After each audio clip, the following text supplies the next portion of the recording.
Selamat datang kembali di pembahasan kita. Kali ini kita bakal nyelam ke satu aspek yang menarik ya, mungkin agak kurang nyaman juga dari cara kita mikir. Hmm, Ini berdasarkan materi dari The Art of Thinking Clearly yang udah Anda share juga. Fokus kita di bab 72 nih. oke. Judulnya kan nanya tuh, kenapa kita sering ngincer anak muda atau talenta baru? Iya ya. Yang soal potensi itu ya. Betul. Pernah nggak sih Anda ngerasa, aduh, agak males gitu ya mau bantuin orang yang kayaknya bakal bisa lebih jago dari kita? Nah, ini dia nih, kita mau kupas soal bias perbandingan sosial. Tepat sekali. Itu dia bias perbandingan sosial. Sebuah kecenderungan, dan ini penting, seringnya kita nggak sadar loh. Nggak sadar ya? Iya, nggak sadar kita malah kayak menghambat, atau minimal ya, nggak sepenuh hati lah bantu orang lain.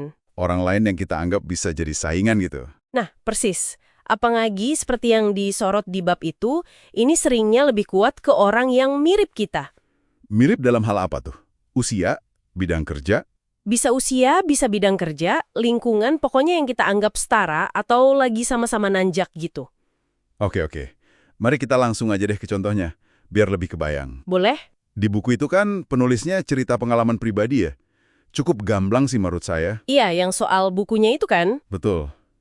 Pas bukunya lagi laku keras, nomor 1 gitu, penerbitnya minta dia kasih dukungan buat buku penulis lain. Penulis lain yang potensinya juga gede ya? Nah, itu dia.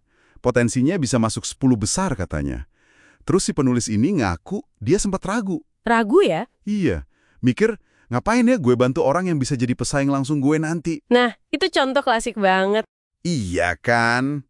Ini situasi yang kayaknya, mungkin cukup sering kita temui atau rasain sendiri di macam-macam bidang ya. Sangat umum. Intinya yaitu tadi, ada dorongan kadang kuat banget buat mempertahankan posisi relatif kita. Posisi kita dibanding orang lain gitu. Betul.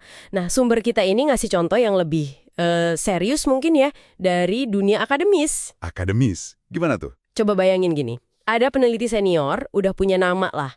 Terus dia diminta nge-review karya peneliti junior. Oke, itu kan biasa ya dalam proses publikasi ilmiah. Biasa, tapi masalahnya kalau karya si junior ini katakanlah brilian banget, inovatif. Wah, bagus dong. Bagus buat ilmu pengetahuan, tapi mungkin nggak terlalu bagus buat status si senior kalau karya itu bisa menggeser posisinya. Saya mulai nangkap nih arahnya. Nah, disitulah bias ini bisa muncul. Tanpa sadar, penilaiannya jadi, ekstra ketat. Jadi lebih kritis gitu. Fokus ke kelemahan. Bisa jadi, atau mungkin ya proses reviewnya jadi lebih lama, atau bahkan ada upaya buat menghambat publikasinya. Tapi bukannya kritik tajam itu emang bagian dari proses ilmiah ya? Buat quality control gitu. Betul, itu dia dilemanya. Gimana kita bedain antara, katakanlah evaluasi objektif, yang keras tapi fair, dengan bias perbandingan sosial yang terselubung ini? Sumber ini ada nyinggung batasannya nggak? Pertanyaan bagus banget.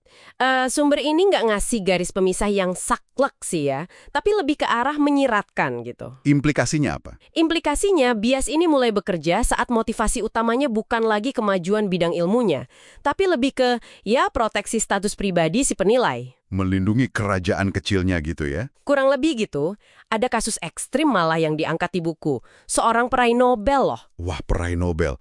Ngapain dia? Dia diceritakan sampai menghalangi kolega muda yang potensinya luar biasa buat dapat posisi di universitasnya dia. Serius? Kok bisa? Ya itu, mungkin karena merasa terancam posisinya. Jangka pendek dia mungkin ngerasa aman ya, posisinya nggak kegeser. Tapi kalau dipikir-pikir, jangka panjangnya malah rugi dong institusinya. Nah, itu dia ironinya. Mereka kan jadi kehilangan talenta hebat yang mungkin bisa bawa inovasi besar. Betul, dan talenta itu bisa jadi malah pindah ke institusi pesaing kan? Wah, iya juga ya. Ironis banget jadinya. Sangat ironis. Dan ini kontras banget sama cerita langka kayak Isaac Barrow. Isaac Barrow, profesornya Isaac Newton itu bukan sih? Iya betul, profesornya Newton. Pas dia lihat potensi Newton yang luar biasa itu, apa yang dia lakukan? Gimana? Dia justru mundur. Dia serahin kursinya sebagai profesor ke Newton. Wow. Serius? Itu tindakan yang, mulia banget ya. Etis sekali. Banget. Tapi ya itu, buku ini juga nanya, seberapa sering sih kita lihat yang kayak gitu sekarang? Iya juga ya. Kayaknya jarang banget. Ada nggak CEO atau pimpinan yang dengan sukarela ngasih jalan buat bawahannya yang dia tahu lebih kompeten? Susah kayaknya ya. Jarang kedengeran sih. Nah, itu dia. Ini benar-benar bikin kita mikir ya. Seberapa sering sih bias ini sebenarnya main di lingkungan kerja kita sehari-hari? Mungkin pas ada penilaian kinerja, Atau pas mutusin siapa yang dapat promosi? Atau bahkan pas kita ngasih feedback ke rekan kerja yang lagi naik daun karirnya? bisa jadi. Jangan-jangan kita sendiri pernah ngelakuin itu tanpa sadar. Aduh, jangan sampai deh. Makanya penting buat disadari. Oke, jadi mari kita coba rangkum sedikit ya. Boleh.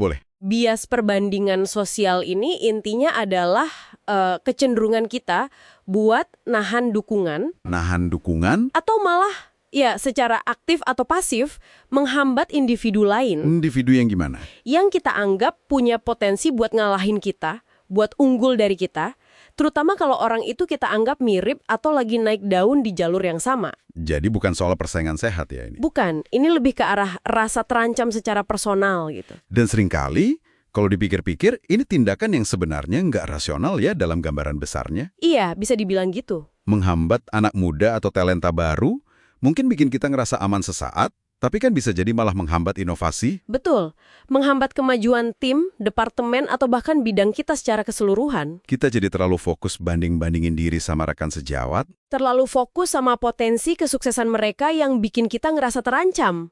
Bukannya fokus ke kontribusi unik kita sendiri ya. Nah, persis. Makanya langkah pertamanya ya kesadaran itu tadi. Sadar kalau perasaan nggak nyaman pas lihat orang lain sukses itu mungkin bukan sekedar persaingan biasa. Iya, bisa jadi itu bias ini lagi bekerja di alam bawah sadar kita. Sumber ini kan nyaranin kita buat lebih fokus ke lingkaran kompetensi kita sendiri. Fokus ke apa yang bisa kita kontrol dan kembangin dari diri kita ya. Betul. Oke. Nah, sebagai penutup nih, mari kita bawa ini selangkah lebih jauh lagi. Gimana tuh? Kalau kita udah tahu nih, bias ini ada, terus kita lihat contoh kayak Barrow yang justru dukung Newton. Gimana kalau kita coba secara aktif ngelawan bias ini dalam diri kita? Maksudnya? Gimana kalau kita milih buat, secara tulus gitu ya, ikut seneng dan bahkan mungkin bantu kesuksesan orang lain? Termasuk mereka yang lagi naik daun atau kita anggap pesaing gitu? Iya, justru itu. Alih-alih ngerasa terancam, kita coba lihat kesuksesan mereka sebagai inspirasi atau peluang kolaborasi mungkin. Menarik juga perspektifnya. Kira-kira peluang apa ya yang bisa kebuka kalau kita bisa gitu? Nggak cuma buat mereka, tapi buat pertumbuhan kita sendiri, buat lingkungan kita juga secara keseluruhan. Wah, itu pertanyaan yang bagus buat direnungkan lebih lanjut. Iya kan? Sesuatu buat Anda pikirkan.